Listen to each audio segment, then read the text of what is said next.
How do you know the resurrection of Jesus Christ did not happen? I don't. So you're basing your whole beliefs on reasonable doubt? Well, first of all, my whole beliefs aren't necessarily tied to the claim of the resurrection, but the burden of proof is on those who would claim that this actually did happen, just as it is for the existence of Jesus and all the other miracle claims.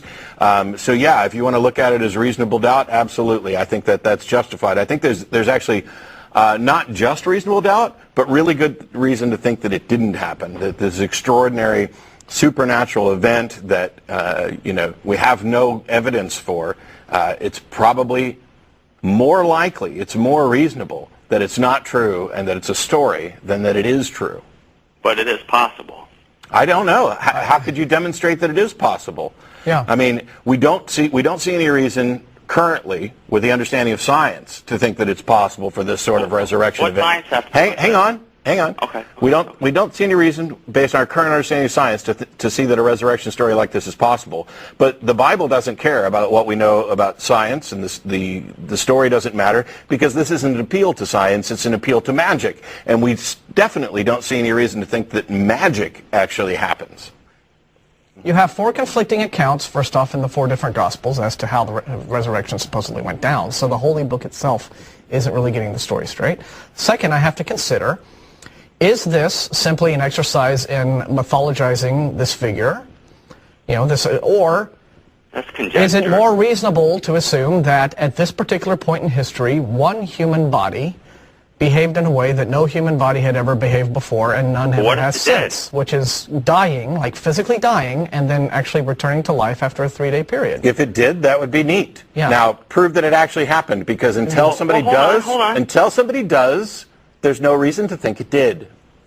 See, and another factor to take into account is that these were ancient times, and magical stories were told all the time, and people believed them, right? I get that. Yeah, so Roman legionnaires would hear stories about divine events involving their generals.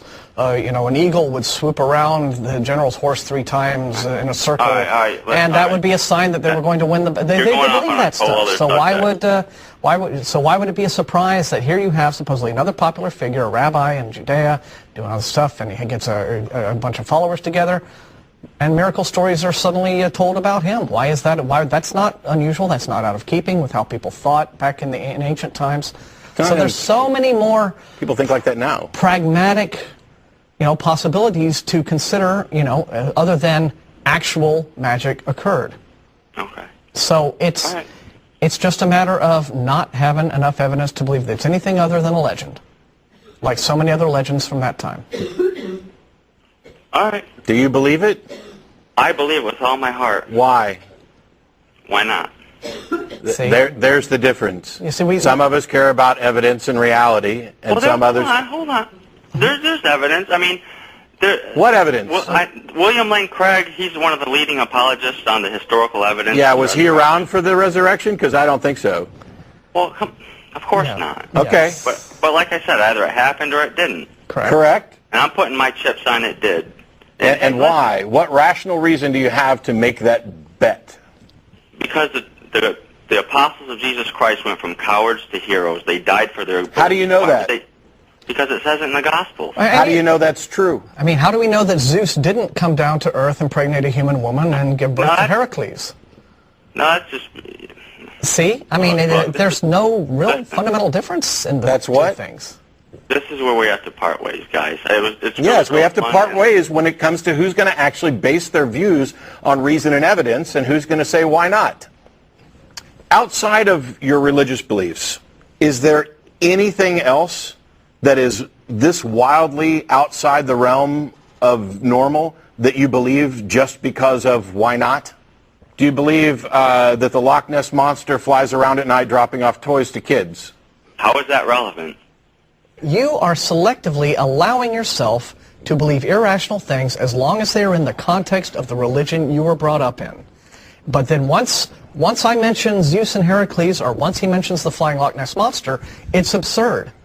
But that's the whole case. It is absurd. Even when it's within your religion, it's absurd. It's called special pleading, and it's a fallacy, and that's not a matter of opinion. Yeah. Sorry.